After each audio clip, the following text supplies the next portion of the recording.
So in the near future, we're on course for probably one of the greatest fall seasons in recent memory for anime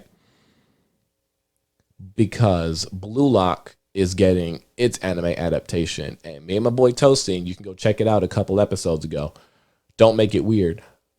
We were glazing Blue Lock for its edginess, and if the animation is anywhere just passable, the show's going to be great because breathtaking is how I would describe a lot of parts of that of the manga. I sped through the manga; it's fantastic. The edginess will put some people off, but who cares? So when that comes out, I'm really going to reach out to him and see if he wants to do a Blue Lock after show because that is going to be one of the most talked about sports anime that we've had in some time. And no, I don't count Kuroko no Basket because I don't think it's a good anime. But moving on before I get flamed, Chainsaw Man, the manga, it's back. And it's just as gory and intense as ever, and I need it. And the anime said that it was a challenge to get all the blood on screen. And that anime is going to be bloody. It's just going to be red all over the place. And I appreciate it. In the manga, they made the blood look like confetti at times because it was just so much of it. They were like, let's just get creative with it. So I think Chainsaw Man is going to be top tier, far and away. One of the best anime of the year. And if it's as good as I think it's going to be, it might rival Spy X Family for anime of the year. Argue me? What has Spy X Family not done to be anime of the year? I'm just saying. But people are going to give it to Demon Slayer Season 2 because the animation was wild. I'm not going to admit to whether I have or have not seen it. My watch list is crazy. I just got a new house. You're going to have to let me live. But Chainsaw Man, I'm excited. Every week I will be locked in watching some of that. The hype is way too real. And then we have a bunch of more anime coming out in the fall, so forgive me if I missed out on your favorite. But between Chainsaw Man and Blue Lock, there's another anime that's making its return in the fall, and I haven't had time to think about anything else. So, and Spy X Family makes a second part of the first season, right? Thank you, PA. Yes, it does. Spy X Family has a second part of its first season coming out in the fall. But what I'm really setting up for is to talk about, you guessed it, My Hero Academia Season 6.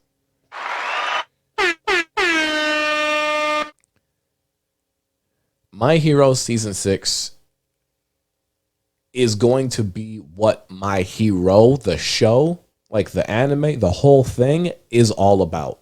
Like, if the anime does it correctly, My Hero Season 6 is going to have that Naruto moment where Naruto just had arcs that were just better and better and better. The Sasuke retrieval arc, what was the arc that follows Sasuke retrieval? Damn. Oh, yeah. Where Naruto was out with Jiraiya. Like, every arc in Naruto just felt like it just got better and better and better, and the show elevated it. And then when you had that moment of Naruto versus Sasuke in, like, the final valley, it felt like that arc was what Naruto was always building towards. Like, the creator had that in their mind when they began developing the show completely. Like, he's like, this is it. So when I see My Hero Season 6, the war arc between the heroes and villains finally, as I was reading it, and I mean phone to face on the Shonen Jump app, just going through it like over the course of 2 days, really felt like Horikoshi, the author, this is what he wanted. This is what he was specifically doing the show for. So I'm not going to lie to you guys. It's not just about how the animation looks. I had a bit of a problem with Season 5's directing, and that's really where I'm at with Season 6. I'm a bit nervous, I must say, because Season 5 was a bit underwhelming. I'm not going to lie to you. And that's coming from a huge fan like me, where the first half of it was the class 1A versus 1B. And what I do appreciate, though, was from a directing standpoint was them swapping the arcs, because I believe it was Class 1A versus 1B, My Villain Academia, and then the Endeavor training arc. And they switched those. So it was Class 1A versus 1B, the Endeavor training arc, which helped set up the movie they were coming out with at the time, and then My Villain Academia, where the heroes just got completely out the way and they let Shigaraki and all that go on. I appreciated that change. My problem was My Villain Academia, because the Endeavor training arc, great. We got to see Todoroki's family, and they spent enough time on that because we love Todoroki and his abusive family for some reason. Endeavor is a fantastic hero. Hero, not the man. We're not doing that today. The hero Endeavor is great because as Midoriya is explaining and muttering and just going on a tangent about his new Black Whip power, Endeavor understood all of that, didn't chastise him for muttering, and then gave him an answer back. All Might was like, shut up. So that was great.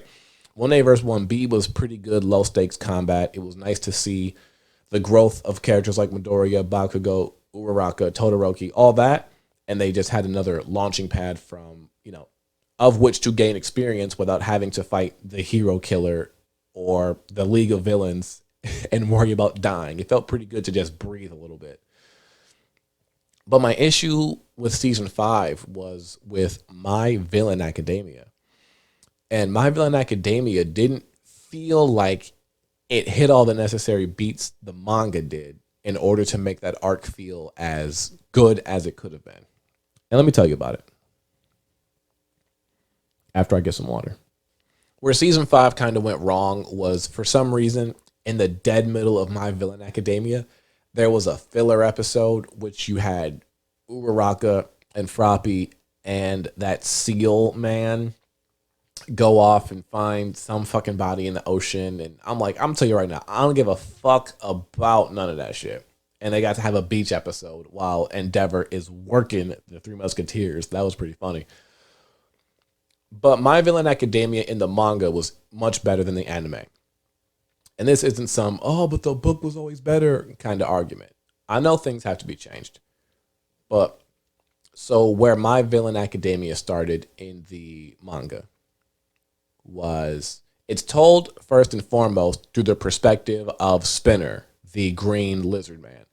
And that was development that he sorely needed. Like, he truly needed that development because everybody else in the league is better than him. Like Dabi, we all know his story. And if you don't, I'm not going to spoil it, but Dabi has a really amazing reveal in My Villain Academia. We'll get there later. We know Dabi he's hiding something. He's working with the league, but he's clearly has his own agenda.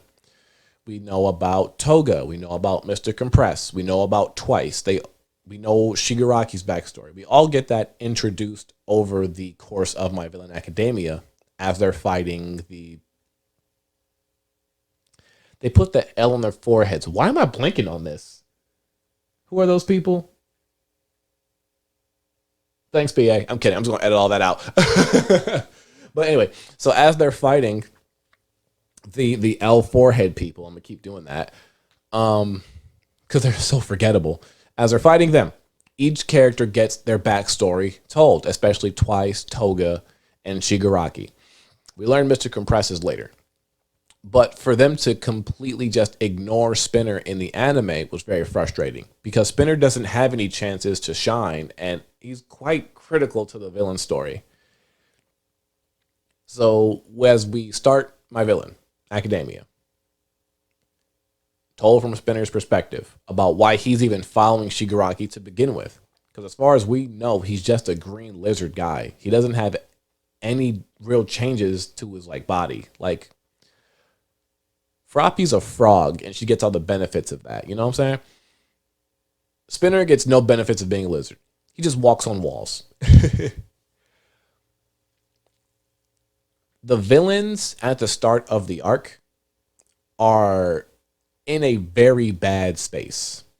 Nobody's taking... Well, they're taken seriously, but they're kind of an afterthought. After Stain came in, showed up the villains, and after Everybody was so worried about Overhaul and the Overhaul arc that was super high stakes, super serious. People seemed to take the villains less seriously, and they were like, okay, we'll just find them when we get there. Or at least that's how the villains had felt. So they're moving from abandoned house to abandoned house, safe house to safe house, no money, no food. They're just figuring it out. At one point, they even start to question Shigaraki's leadership or lack thereof. Like, what are we even doing here, Tomura? What is your plan? And this is really my favorite part about how the development of Shigaraki's been handled in the show. Because with each villain, Shigaraki has met, and Shigaraki has at least been told to learn something from them. He was told that without conviction, he's not going to accomplish anything. That was told to him by Overhaul. He looked at Stain. Stain had real ideals, real conviction, real plan. And Shigaraki was just like, I just want to destroy. I just want to make everything decay. I don't know what you mean. So to see Shigaraki at such a low point where he doesn't have any allies, he has nothing, and one of his most loyal people, Spinner, is like, I don't understand what's going on with us. What are we doing here? It was amazing to see because you never see that kind of division. The anime glossed over all that. It just skipped it. And I was pissed. I'm not going to hold you up. And then what followed was the doctor. In the manga, the doctor kind of shows up like, hey, heard you need a lifeline. I got something for you. One for all, left you a cool little gift, good buddy. Sorry, all for one, left you a cool little gift, buddy. That gift turned out to be Gigantomachia. At which point, Shigaraki had to fight Machia, who only sleeps for like 2 hours before he just gets up and just starts swinging again. And that was great. But in the anime, it came across as so hurried that it really seemed like old man quest giver who could have popped up at any time just decided to do so.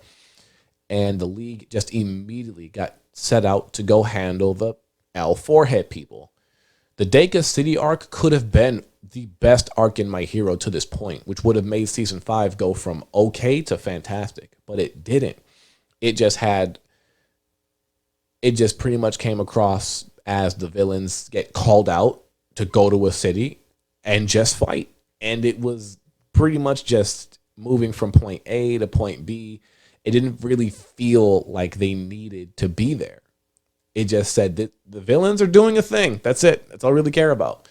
In the manga, you really felt each individual story have the highest amount of stakes. Because in that city, we don't get Dabi's story yet. We get Shigaraki's story. We get Twice overcoming his trauma. And we get Toga. All of those happened in back-to-back-to-back episodes. At no point did any of their backstories feel like it had the chance to just breathe, you know? It just felt like we split them up. Toga's in a fight, her backstory's first, give it an episode. And while the backstories were slow paced, the fights that were happening in the present were so fast and frantic that it never felt like I could truly get invested in the fight because it's moving so fast.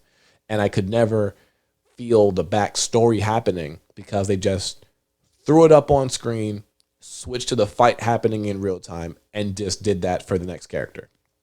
And it really was disappointing. But at the end of it all, Shigaraki did become this super badass dude. And I can't wait to see season 6. But I'm just saying, this whole thing might have just been a rant. I'm sure that listening to this is like, where's Evan even going with this? I'm just nervous for season 6. Because I really, really do not want to see a good episode of My Hero. And people get on Twitter, they get on Reddit, they get on the gram, and I have to see mid-Hero Academia. I'm going to lose it. I get season 5 was a disappointment, you know, from me, and all I've done is glaze My Hero for the 10 episodes I've been doing this. But buddy, this is supposed to be the greatest arc My Hero has to offer. The Dabi reveal. Midoriya versus Shigaraki. Mirko goes off Gigantomachia, Uraraka, Himiko Toga, Midnight, Yaoyorozu being a leader. Like this arc has just so much. And if they mess it up, oh buddy, I might not forgive them.